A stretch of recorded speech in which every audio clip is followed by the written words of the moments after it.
Hello, welcome to June 30th, 2025.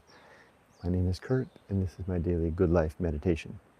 This is something that I do at roughly 5:30 a.m. every morning to remember my life objectives and principles, those which are outlined in my book, Going Alone. I also use the time to think about the events that occurred yesterday and how I did applying my principles to help me maneuver through the difficult and challenging bits of yesterday to make sure I'm making good use of my time in the direction of the values that I've set out as my guides. But before I get started on any of that, including planning out today's activities and reciting the 8 objectives of my creed and one of the principles, before I do any of that, let me first say welcome to the new subscribers to the channel. It's good to have you here. Let you know that this is a personal video that I do every day to talk about my life. So even though I'm in Japan, I won't be talking about Japan. I'll be talking about my experience, in some cases related to Japan, but mostly my experiences, so that I can fix myself or so that I can note where things are going well, so I can do more of that in the future. Think of this as like dropping the car off at the service stop, at the service station for a tune-up, an oil change, and a general servicing. But I do it every day. Also, I do talk about sensitive subjects here, sometimes things that make people uncomfortable, like death, so beware of that. I will certainly talk about that in this talk. And then lastly, a huge thank you to subscribers and supporters as members on YouTube and as those who support me on Patreon. I really do appreciate that. Okay, let's get started. I have my notebook laid out, and I'll begin going through the 3 things I mentioned earlier, reviewing the last 24 hours, going over my creed relative to my book, and talking about today, my plans for today. First, yesterday, I feel much different this morning than I have the last couple of mornings. If you follow these videos, you know that this week has been an incredibly productive week. I began working again, basically. If those of you that aren't aware, I've been retired now for about 6 months and 2 weeks. And it's been an interesting journey being retired. Not easy, strange as that sounds. And I think I've discovered that part of my issue was that I just never learned how to live any life other than the workaday life. So that left me with 2 options. One is to either try to find another way to live besides working, or 2, to embrace the workaday. And I'm experimenting with that latter one. Believe it or not, the idea alone of trying to find a way to live my life without work seems more daunting than I can imagine. I really don't think I'm up to that challenge. And maybe that speaks to what it's like to be 61 and retired. Maybe it's too late for someone like me. I'm not saying that's the case for all 61-year-olds or all people my age who retire. Clearly, there's lots of people who figure out how to make a good life without work. But there's plenty of people out there who don't do that, who work, especially here in Japan, who just work until the bitter end. Gladly so. They seem like, for example, the contractor that we hired to do a lot of the work on this house that we bought. He's in his mid-70s, and we love him, and he is kicking butt, and he embraces his work with such enthusiasm. I mean, it's the type of, if you would imagine someone retiring and then beginning a life of leisure and maybe taking up a hobby, maybe bicycling, mountain biking, or in a subdued manner because they're older, or stamp collecting, or taking cruises, or whatever it is that they might want to do. And you imagine them really, really, truly enjoying that. You can take that and put that to our contractor, who I'll call Inoue-san. You can say that Inoue-san is that. He he appears to have reached that pinnacle by simply continuing to do the thing he does for a living. He's a trained architect and a contractor here in Japan, or whatever the equivalent roughly is. And he just loves it.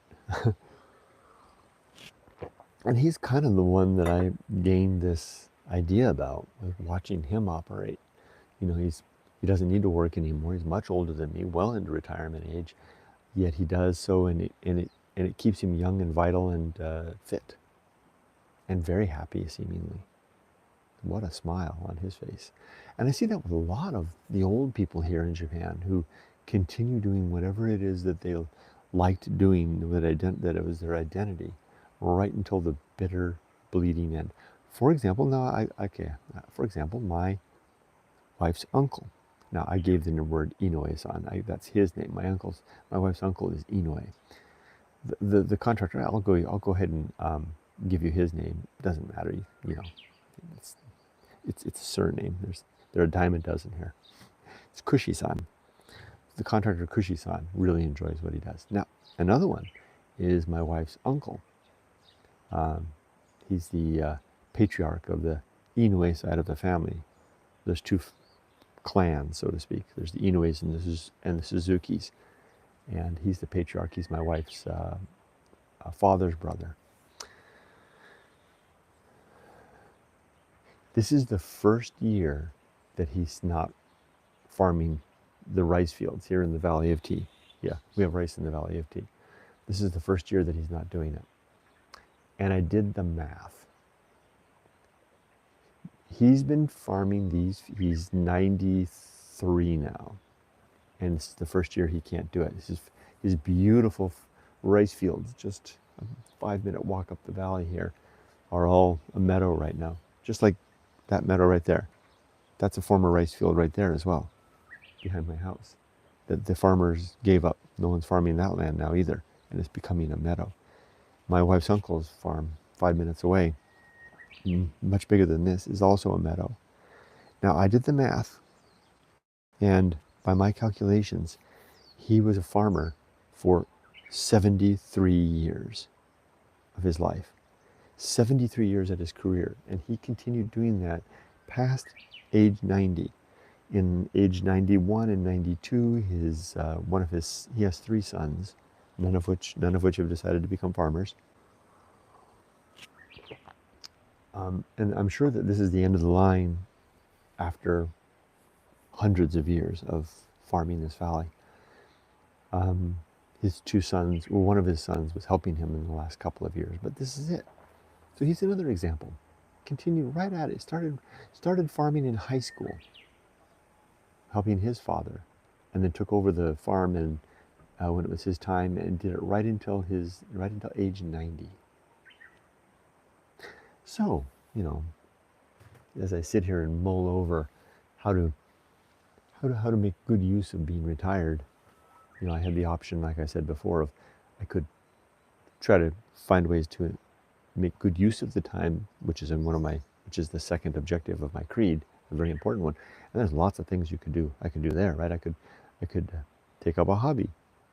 I could take up volunteering. I could, you know, do some sort of mentoring work or some sort of a contribution. Like I said, volunteering. There's lots of different things along those lines that could be done. And I'm not discounting any of those things. I'm just at this point, I'm not particularly interested in doing those things. So, but I don't have really any hobbies, so I'm not really interested in that either. But what I do, you know, so maybe that's, oh man, I think I just hit it. I think I just stumbled upon the clue. Why is it that some people are able to make good use of retirement without work and others can't? It's probably because they had something to do in the course of their life that wasn't work. I never did. Sure, I had a couple of things. I like to hike a little bit, but it was never anything in earnest. You know, it was always just something to kind of to facilitate my efforts towards what I was trying to do when I wrote Going Alone. That's why I really don't feel too drawn to hike anymore, because this work is done. But what I do like is a good day's work.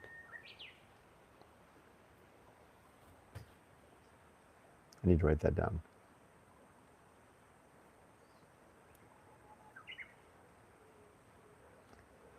What I really enjoy is a good, solid day of work where I did a lot and got a lot of useful things done, and I pushed forward pushed forward some enterprise towards a meaningful end. Or it doesn't even have to be a meaningful end, towards a decided end. It can't be a bitter end or a mean end or a vindictive end or an evil end. It can't be any of that, but it has to be an end. That's why when I was an IT project manager working in the government sector, even though the job was killing me, I got great satisfaction from it because I was literally making the world a better place. So I started, this is a long-winded approach to coming around to saying this week was the first week I really decided to focus on my business, my antique business. Because the antique business would be a little bit like a hobby. I guess it is a hobby in a way. I guess it is. Because I really do enjoy antiquing. I do enjoy, hunting for antiques, buying them and listing them.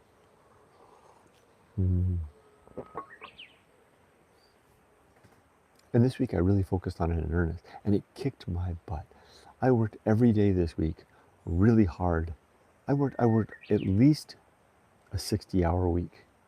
I mean, I was up early, working hard, not taking breaks, and just kicking butt.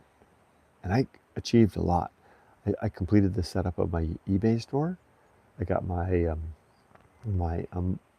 fourth wall YouTube store all set up. And what I mean by set up is I had about 40 items listed between the two platforms. And I had to figure out how to list them in such a way that they would appear properly on each one. The photo formatting is different on each venue. For instance, the fourth wall store pushes through to the YouTube store.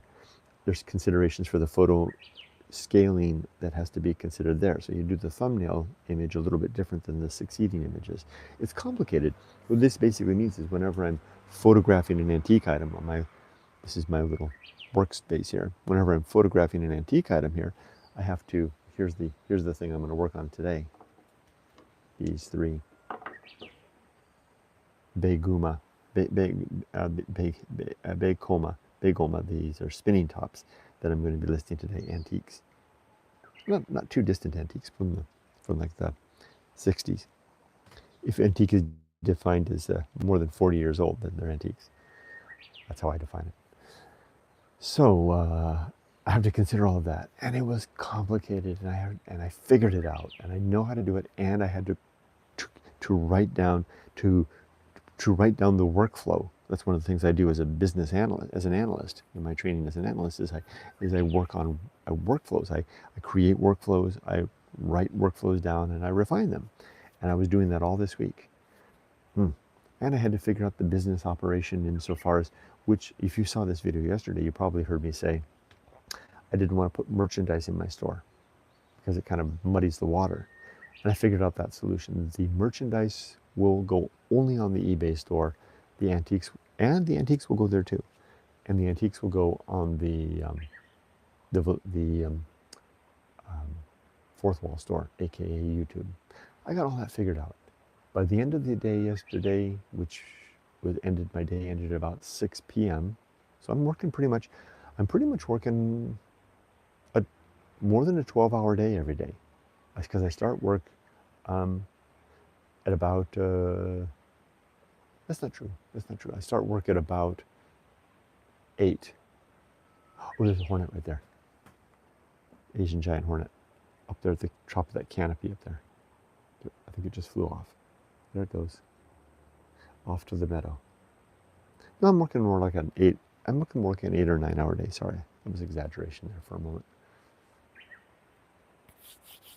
But I am working weekends too.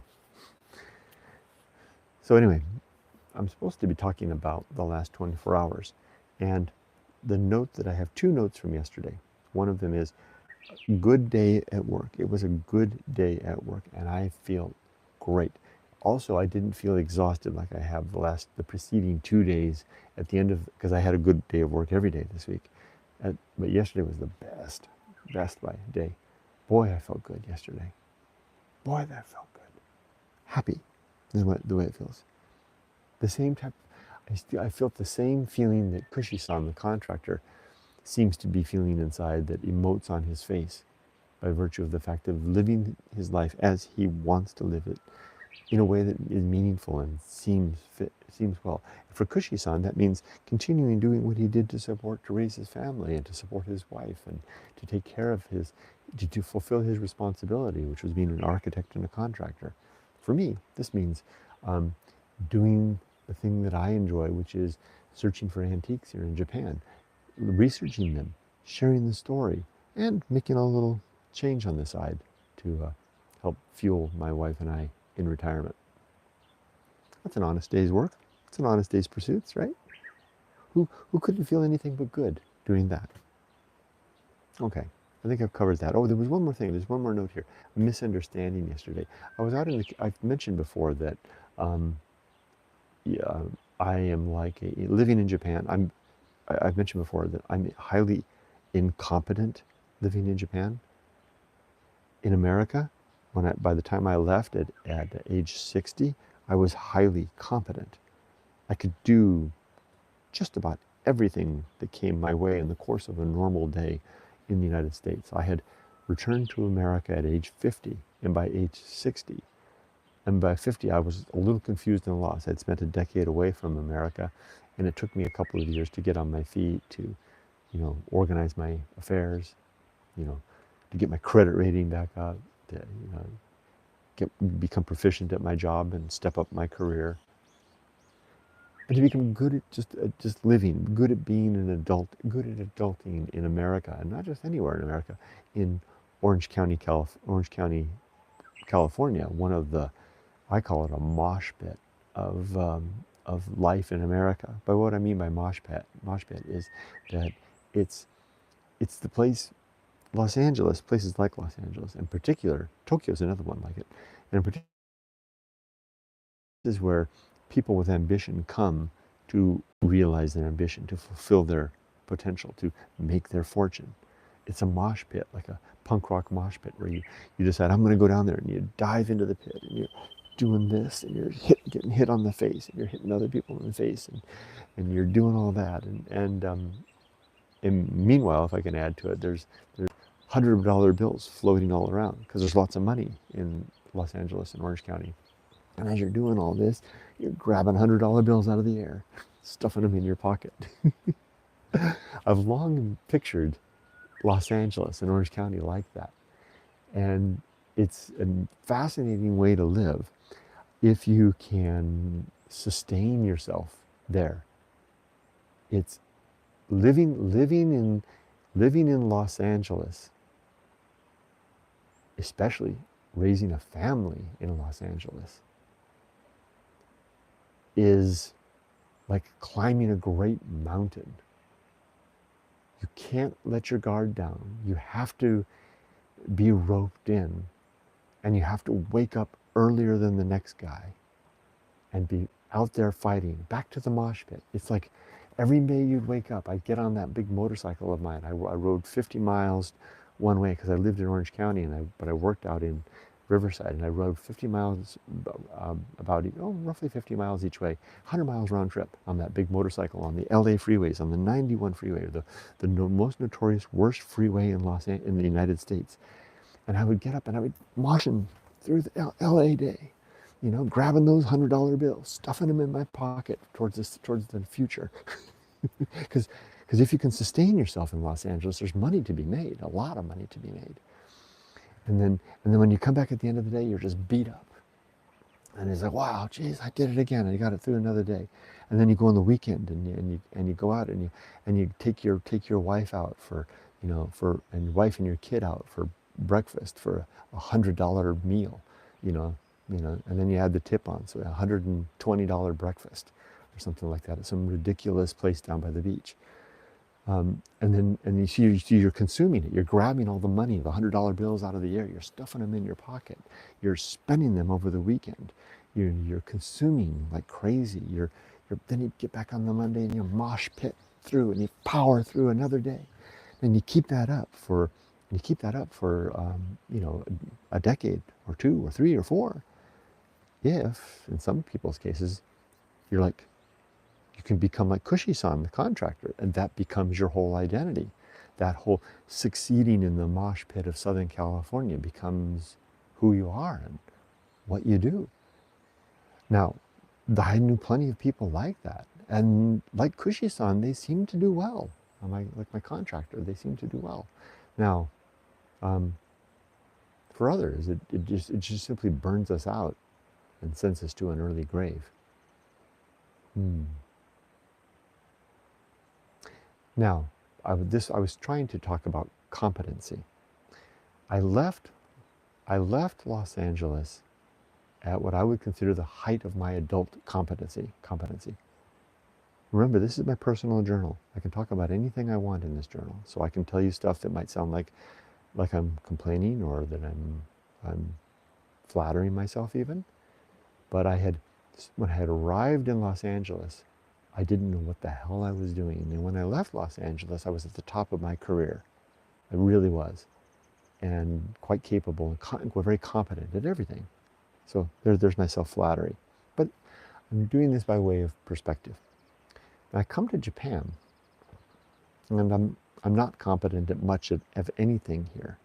That's because my mind operates in a different manner. My mind, I am a product of Los Angeles. I am now a product of the mosh pit. And I've been struggling to figure out why I'm so less competent now than I was when I lived here from my 40s and into my 50s. Because I knew I was incompetent then. But back then I attributed most of my incompetency to my language challenge and the fact that I was unhappy with my life here, and I didn't like living in Japan before, and I didn't like it, and I was resistant to embracing the culture, yeah, and the language. Now it's something different. It's a rank incompetence. What I mean by rank incompetence is it is a gross misfit of capabilities. And I illustrate this, for example, with my driving. I never had a problem driving in Japan in my 40s and my early 50s. I can't drive in Japan anymore. I mean, I can, but I have to drive like an oldster. I have to slow everything down. I can't listen to the radio. I can't talk to anybody in the car. And even then, I can barely get by. And what this is illustrative of is my rank incompetency, which is relative, and I'm confident in this. I'm confident in this. It's relative to my advancing age. My body doesn't tune or adjust anymore. You see these old people back in the States that just can't drive anymore because they no longer, they just don't, their body is saying, we've had enough of this. That's in mind as well. So that's where I am now. I've been working on this for the last couple of weeks, and my approach to the rank incompetency is to, for the most part, accept it. Remember hashtag limits, one of my objectives, that's objective number 6, I think, is to recognize my true limits and my true opportunity. It doesn't mean I've given up, but it means I've accepted the fact of the reality of what I've become and what I am becoming, because whatever this is, whatever this degradation of body and mind, it's happening and it's speeding up. I mean, people get upset. Remember I told you when I started this video that I'm going to talk about things that upset people. This is one of those things that upset people. People get upset when I talk about death, and they also get upset when I talk about the fact that I am in the process of dying, and I know it, and I'm all right with that.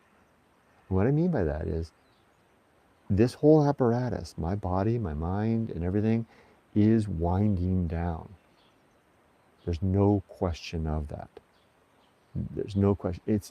I feel like a guy, like an engineer on the Titanic after it collided with the uh, iceberg. Remember, there's that one scene in the movie Titanic where it's the architect, right? And he's talking. He's got the plans out for the ship, and he's talking to the captain and others, and he says, "Hey, everybody, you know, it's a mathematical certainty. This in 2 hours' time, this ship will be at the bottom of the sea." I feel like that engineer whenever I say this, because that's how it is to be 61 years old, and and keenly aware and willing to look at objectively what's happening to my body and my mind. So they're definitely going down. So this ranking competency that I'm experiencing in Japan is to a great extent that fact that I can't adjust anymore. I don't fit. I am old. Okay, sure. Somebody could cite anecdotal evidence and say, yeah, but I know there was this guy named Gene, and Gene lived in Japan until he was 75, and he was competent right up until the end. Well, good for Gene. I'm not Gene. That's not happening to me. That's not my experience. And it's not that I'm willingly going there. It's not that I have a death wish or that I want to, or I want to degrade. No, I still want to climb the mountain. I still want to continue sailing this Titanic across the ocean. But this ship is going down, for sure. Okay, but so that's hashtag limits, right? So back to the note here, it says misunderstanding. So yesterday there was an incident that occurred that kind of rattled me a little bit. The details are not important. I'm usually pretty open about sharing everything. This one I'm just going to keep to myself, because I'm still sorting through it in my mind. And it wasn't a misunderstanding due to my poor ability in Japanese, although that did play a factor. It was a misunderstanding based on my misapplication of my American mindset. Now you could call this again cultural ignorance or cultural isolation. It was an application of my mindset to the Japanese paradigm. Remember before, maybe a couple of days ago, I talked about how living in Japan for me is like coming to Japan with a standard sized toolkit, 1/2 inch, 9/16 inch wrenches, and trying to do work on a metric system, which requires 12 millimeter, 13 millimeter.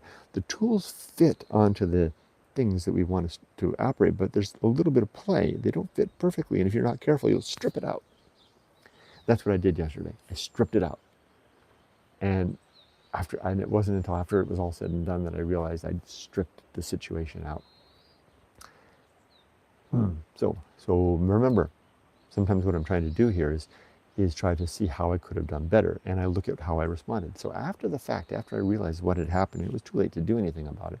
Although I may have an opportunity to at least patch it up a little bit in the weeks ahead.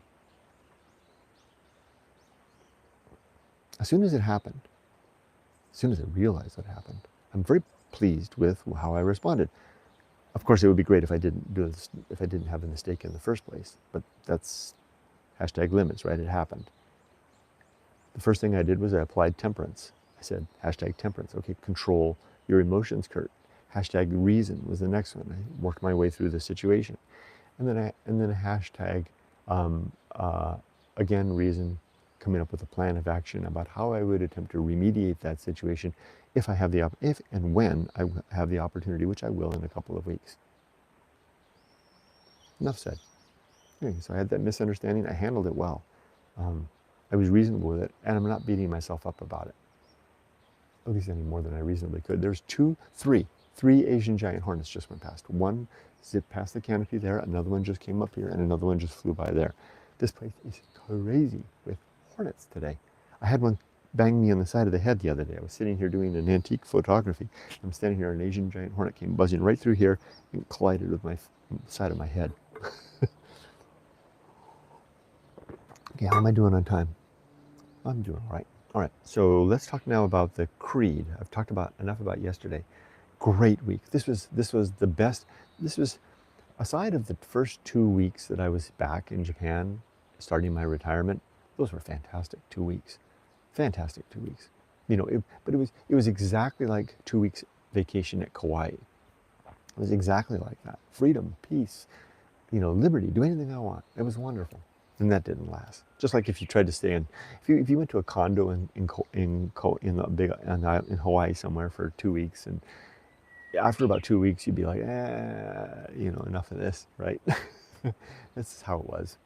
But yes, this week was the best week so far.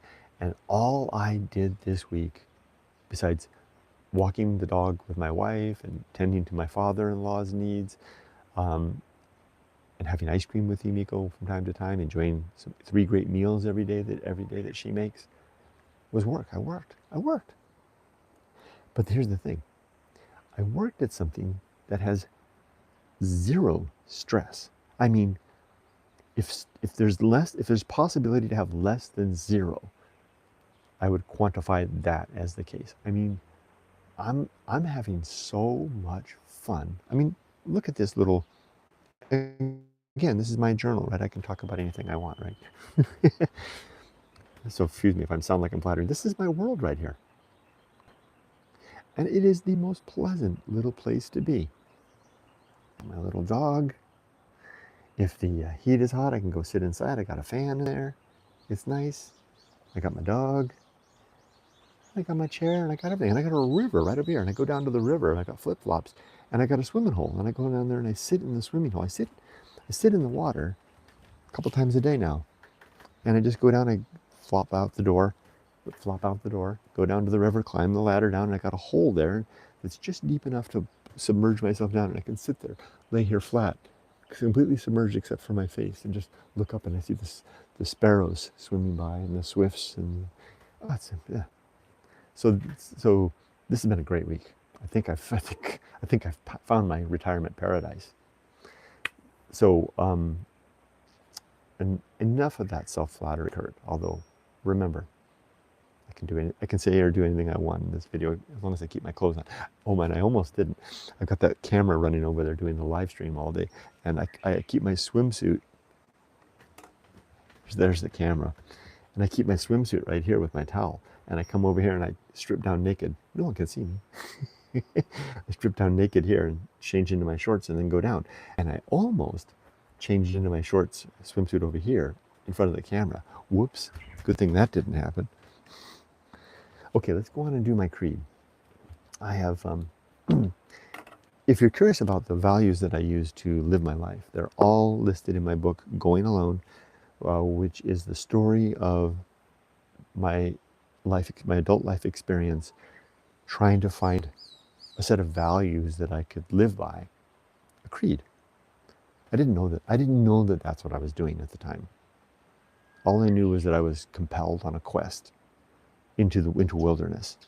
This is what the early softypapa stuff in the mountains of Japan was doing. I didn't realize I was questing. I didn't realize what was going on until I got back to America, and I was 14 months alone, and I had a chance to do it in earnest in the American desert. That's what Going Alone was. And Going Alone is not the purpose of the book. The purpose of the book is what's the unstated part, which is the coming back part. Anyway, the creed, the Good Life Creed, was the result.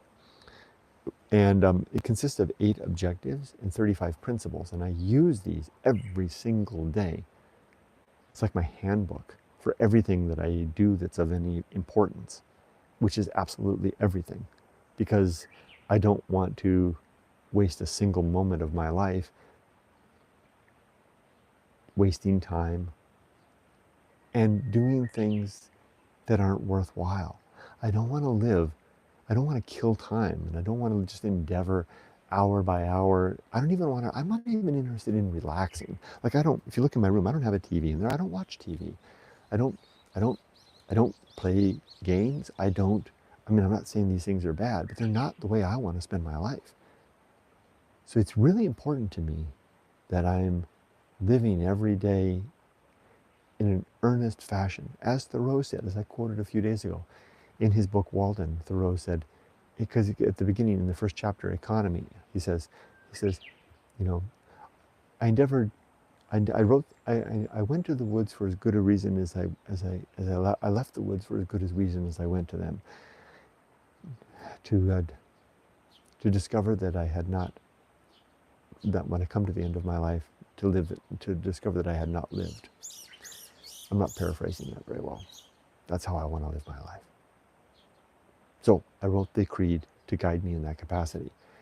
The 8 objectives, and these are the things that I'm striving for, as distinct from the principles, which are the guides that help me to get there, are: number 1, to be always ready to die, to be ready to fall over into death, face first, without looking back, and with any longing glance at anything in life that I've left behind, ready to go at a single moment's notice to die. Now, I don't believe in a soul, and I don't believe in God. I don't believe in afterlife. I don't believe there's anything to follow but oblivion for eternity. And I want to be ready to go into that oblivion at any moment. To do that, I need to have my affairs in order. I need my relationships to be sound. And I need my life's work to be complete. So every day I ask myself, are these 3 things the case? And yes, they are. Yes, yes, and yes. So I am ready to die right now, should death come at this moment. I won't even look, or I won't even think about anyone or anything as I peel away into death.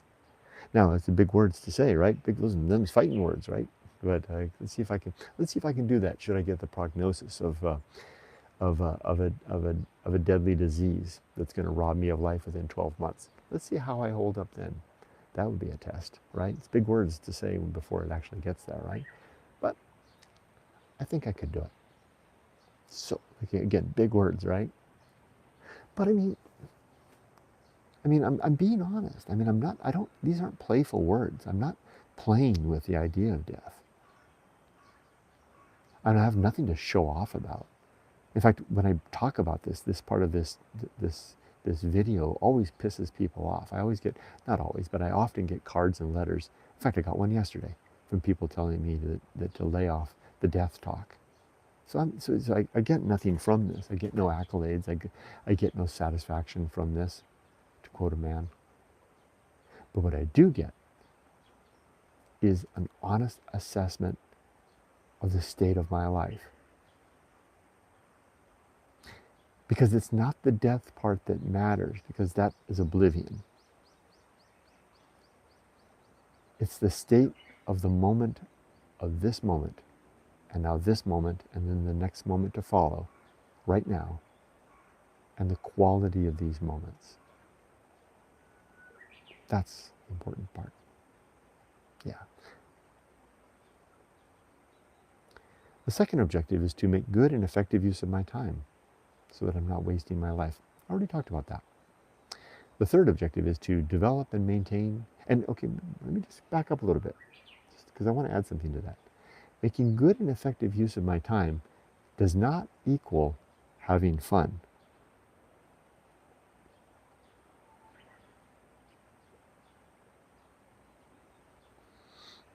In fact, it doesn't at all equal happiness.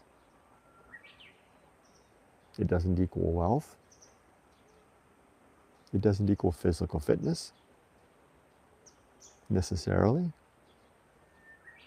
Although all of these things can contribute incidentally to the good use of time, some of them can be counter to it. The good use of time is a moment-by-moment assessment of what I'm doing to ensure that it's in alignment with the gross end. And by gross, I don't mean disgusting. The gross, unrarefied end I have in mind, which is a very, very simple thing. To live in a life working towards the improvement of the well-being of thinking creatures. Basically, working towards a more peaceful and happy world, where none of those things come at an unjust cost. It's complicated. As soon as you can't say this, you can't boil this down into a single maxim, because it easily devolves down into complexities of what defines that, who defines it, what is it. Ultimately, it's me. It's my own pursuit for peace and well-being. It's my own pursuit for virtue. I know what it looks like. I have to be the one who measures, assesses, and then calibrates my actions. And I'm living a good life when I am actively engaged in that.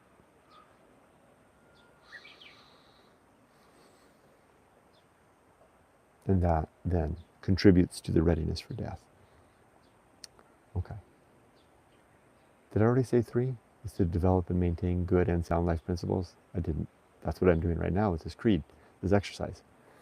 4 is to cultivate good emotional reactions so that I respond well when things go south. Don't fly off the handle. Keep my composure. Maintain my adult stoic demeanor and keep the ship on a steady course in the direction of virtue. Number 5 is to perform good actions relative to my creed. Number 6 is to recognize my true limits and true opportunities. Number 7 is to do just one thing at a time and do that thing slowly and deliberately and carefully. And number 8 is to maintain my balance. So I told you before about how I'm becoming incompetent with age, fast. But I'll tell you something else. My balance is second to none at any point in my life. Sure, I'm an old man now. I can trip up. It's down there in the river as I walk through those river stones. They're a little bit slippery. I'm a little bit scared. I'm going to trip and fall. But that's not the balance I'm talking about. The balance I'm talking about is the balance that I feel right now, which is relative to feeling confident in my values and my direction and the inertia of my life. Okay, there's a balance that comes of a strong and heavy inertia. Think of like a meteorite or not a meteorite, but an asteroid hurtling through space. You know, Halley's Comet coming around again after 7 decades. Such inertia to carry it through close into the sun and back out again, hurling around again. That's what it feels like to be 61 years old with a sound and stable set of values. A very good, again, this is my journal, I can say anything I want. Very good track record of career and family life and married life. And just hurtling through with this huge inertia of sensing that my values are aligned, that my values are keen, my values are refined, they're codified, practiced, and totally engaged. Vroom, vroom, round and round, whatever gravity well you want to describe, whether that be the gravity well of a single day, a week, a month. So that even things like being confused about retirement life and not sure of myself, none of that really matters. That's incidental. That's sunlight or darkness at the far side of the apogee of the comet's orbit. That's what balance is. Balance is achieving a footing that I can't easily be knocked off of in here, although my body itself is older and feeble and ready to fall at the slightest misstep in the river bottom. That's it for my 8 objectives. Let's go over one of the principles, shall we? How am I doing on time? Pretty good. In Going Alone, there's a chapter titled The Good Life, where I list out my creed. And the one I'm going to talk about today is script writing. This is principle number 29 of 35. Script writing. Life presents us always until death with an almost clean and clear canvas of whatever available time we've left. We may use this canvas to either live whatever life happens to us, or to take more active control of our days, hours, and minutes, in order to seemingly manage and guide our path according to our seeming will. Now I dropped that word seeming in there deliberately because I don't believe in free will. just to let you know. According to our seeming, but it sure feels like we have free will, doesn't it? We feel like we have free will, but I don't think we do. According to our seeming will and in alignment with our hard-won and decided values, goals, and best practices. This script writing, in quotes, requires effort and imagination, as well as optimism if we are to aim our living in the perceived, decided direction of virtue and to make the most of whatever brief days we have, yet the chance to live, experience, and hopefully enjoy. Script writing is the deliberate activity of taking control of our moments, our hours, and our days, and writing out whether or not, in fact, as I do, I literally write out my days. It's writing it out or planning out accordingly. I'll give you an example. I'm the driver in the family. My wife's a better driver than me now, and I've always been a better driver than her, but since we've come to Japan and I can't drive anymore, I'm an awful driver. She's the better driver than me, but still I'm, being the man of the family, I'm the driver. We're an old-fashioned couple. She doesn't like it when she drives. So when it's time for us to go somewhere and she calls up from below that she's ready to go, before I grab my wallet and my keys and head out the door, I run out the script. I say, okay, Kurt, you're going to head down. You're going to get in the car. You're going to adjust everything, make sure that it's all good shape. You'll warm the engine up, and then you'll plan out the course. And Kurt, when you're driving, you're not going to talk to anybody. You're not going to, if you're going to use the map app, you'll get that set up before you go. Kurt, if you're alone, you'll turn the radio off. You won't listen to anything. If you're with somebody, I'll switch it to it's always on Japanese radio, and then set that volume low enough so it's not a distraction to me, but others can enjoy it, fill the air with them. I'll lower the window down if the air is inclement. If the air is clement, I'll lower the window down all the way or part way so I get a fresh air coming through.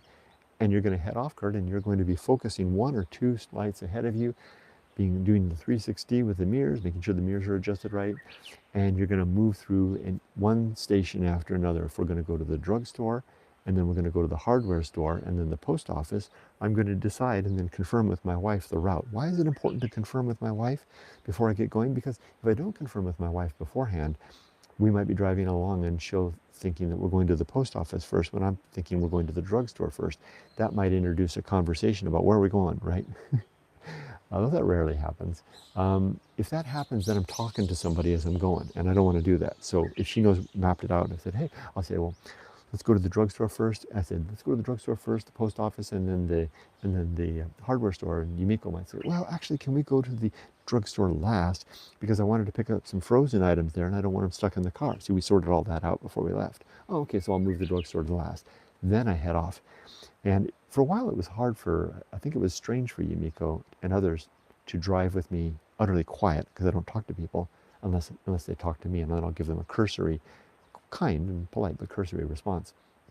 But now it's become normal and part of the parcel. And as a result of this script writing, my issues with driving have largely cleared up. I don't have issues anymore, other than getting pulled over by the cops that one time. That was because I literally misjudged the light. See what I mean? Now, I do that with a lot of things now. I script write out the day. That's part of what this exercise is. This script is planning what the day is going to be. I also script write incidental little things throughout the day. As I see them coming, I plan how I'm going to do things. This also gives me the ability to make sure that what I'm doing folds into my values. It gives me one more opportunity, and then one more opportunity after that, to live a life in the pursuit of virtue, which itself then would be defined as a virtuous life. Okay, now let's talk about the next 24 hours. It is a Saturday, so I don't have anything planned out. It's a free day. Now I do have these 3 antique items that I am thinking about listing today that I probably will list because I can probably knock these out while Yumiko's making breakfast. So I may go ahead and list those because they involved a little bit of research. I had to research these items yesterday, namely with my father-in-law. So we take care of my father-in-law, and during the day while my sister-in-law is at work, we take him out or we have lunch together. So what I do is one of the things that's really helpful for my antique business is if I have things like these. You can take a look at what they are. These are antique spinning tops. Take a look at that. Aren't these cool? I picked these up, and if I don't know much about them, I can bring them to my father-in-law, and this gives us something to talk about during lunch and helps me improve my Japanese. He doesn't speak any English. And I'll ask him about them, explain them to me, and his eyes just light up. He loves to talk about them. He holds them like someone's seen something he hasn't seen for, half a century. And he explained that these were spinning tops, fighting tops, there could be all called two names. Begoma, which is, you've probably heard of Beyblades, but so the word is Begoma. These are fighting tops. And then the term that struck me that he told me that I didn't know. I knew about Beyblades, but I didn't know these were Begoma, that they were called that. He said that when in his day, these were called Chin Chin Koma. Now, Chin Chin means penis. I was like, we were at the restaurant yesterday and having lunch, and he said it really loud. Chin, because he's deaf. Chin Chin Goma, and the people are like looking around. And I said, why are they called Chin Chin?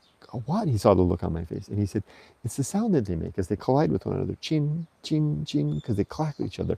Yumiko then brought up a video on YouTube, and of kids playing with these, and indeed you could see them go. They go like this. They go. It's got that chin chin sound, penis sound. So I might list these because I did all the research yesterday, and they're pretty much ready to go. Other than that, I think what I'll do with Yumiko is we like antiquing is our hobby together. It is the weekend. Maybe we can go out to visit an antique store on the far side of town. Got another idea that just came to mind. Maybe we can do that other thing too. That's all there is for today. 51. I've got 9 minutes before I've got to get to the Radio Taiso. I've got a lot of comments here. Hi, Sam. I was in the other live stream waiting for this live stream to start. That's funny. That's interesting. When worlds collide. Tim says, hi, Sam, although it's 8:30 p.m. here in the UK. Hey, Tim. Tim goes on. An interesting thing I have read is where some people who have retired then suddenly passed away. It's a little like a married couple where one person dies and the other soon follows. Tim, when I started the job that last job I had in America, that one that kicked my butt, the very first day at work, my boss told me, they said, welcome to our organization. He said, whatever you do, don't retire because then you die. And he was literally, and I've seen it when I was working there at that organization, because we were a big organization, 35,000 employees. So I saw a lot of people retire. One by one, they would retire and die. I was just stunned by it. And in fact, it's happening right now. Just one of my close friends there is just retired and just got the notice that death's on its way. You're absolutely right. I mean, if you're not ready for this, it's life. It'll take you. Tim goes on. I wonder if that change in life was too much to bear and had a profound effect on them than perhaps you realize. I think you're right. I also think that people are left with nothing, right? I mean, they don't have anything. They can't go back. They're lost. Gerald, hi Gerald. Good morning over there, Kurt. Good morning, Gerald. Good to see you. I hope you're enjoying your tea. I got that senbei enlisted in the store as well, and I think that was your comment that went about. Was it you or somebody had asked about the senbei? It's good to see you, Gerald. Sam says it's funny. I'm almost hitting my 40s and I'm basically retired, but with no money. Well, that's an interesting thing. I guess that's what monks do, right? I worked Monday to Saturday, 10-hour days, most of my 20s and early 30s. That's a lot. Once I was 32 or 33, I was like, F this, and just started doing the jobs that I was doing already, but decided I was going to charge more. Once you figured it out, you are worth more than you think, people will pay you more. I'm not retired because that implies I have a nest egg that I am living off in my own property, but not owning anything. Regarding your selling platforms, Kurt, Tim says, I reckon eBay might be better than as there are buyers who specialize in Japanese antiques whom are more likely to see your items through general searches and so more likely to see them depending on how they're listed, vintage, Japanese antiques, and so on, if it makes sense. It does make sense, and you're right, that is the case. The fourth wall store is more of a boutique for people that know about my store. I consider it like the antique dealer that we go to here in Shimizu that has the little the little Showa era apartment building that they're refurbishing into an antique store. Nobody knows that they're there, right? All they get is repeat buyers who come walking in to buy their stuff like us. My wife and I go there at least once a month. It's a boutique, right? Versus getting a storefront in a shopping mall where people that can come to shop. That's how eBay is, right? So you're absolutely right.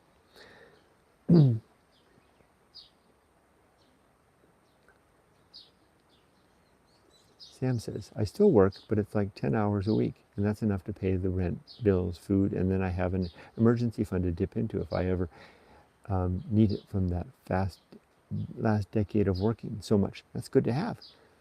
I agree, go where the market is. That's Sam agreeing with Tim. Tim says, you're capturing a larger audience. I use eBay as I collect Georgian military portrait miniatures, paintings, which invariably pick up other listings I might be interested in.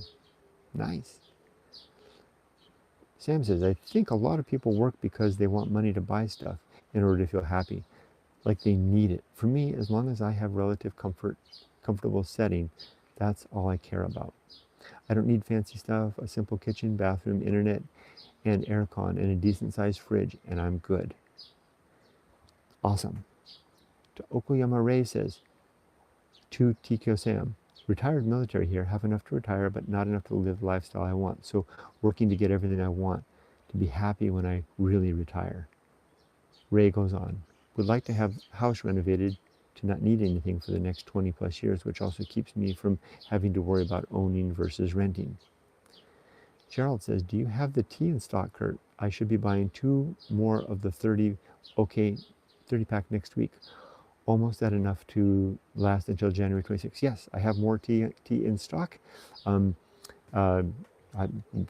grateful for the business. And in fact, Gerald, I'm looking into getting more than the tea bags. Let me know if you'd be interested in loose tea. I don't carry the loose tea right now because it's more complicated. You need the teapot and all that stuff. But the tea is selling so well, I think I'm going to include the loose tea. And I can get the loose tea from the same supplier. It's more potent. The tea bags are a little bit weak compared to the loose tea. Loose tea, you can let it steep or add as much as you want to get the potency just right. Drop me a line. Let me know if you're interested in that. I'll add that as well. Ray says, Kurt, stationed in Oahu for 3 years and seen most of the islands. Always said it's a nice place to visit, but not live. Kauai, on the other hand, I could live there. Something on the roof.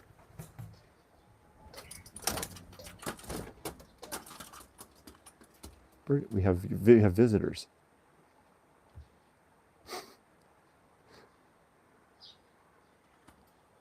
What is going on up there?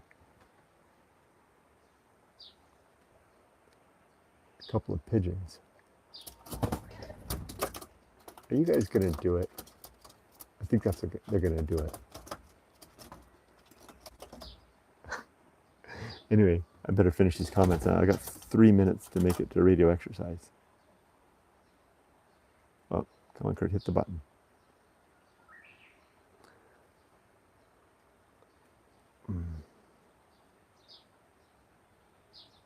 What's going on? Why won't the button hit? I can't seem to hit the button. Oh, there we go. Okay. Maybe my camera's heating up. It won't revert. There it is. Tokyo Sam says, to Okoyama Ray. I get you. What do you need to be happy? I'm just kind of the mindset that you could have the most savings and insurance or whatever, but you could die from falling down some stairs. Nothing is set in stone, so I'd rather be poor and have free time doing what I want to do, working to have premium time, free time later. Ray says, planning to be fully retired by 50, have everything in order and set in both US and Japan. Retired life will still mean farming in Japan, though peach, apple, chestnut, ume, and rice. Sounds nice. All right, I gotta go, and I have half a minute to make it up the street. I don't think I'm gonna make it. I think I'm gonna, let's see what I can do. Maybe I can make it for there's Dai-Ni. There's 2 parts of the radio Taiso. There's Dai-Ichi and Dai-Ni. Maybe I can make it for that. Take care, everybody. Have a great weekend, everybody. Be safe, but not too safe. Take care. Thanks for all the wonderful comments. It's very interesting.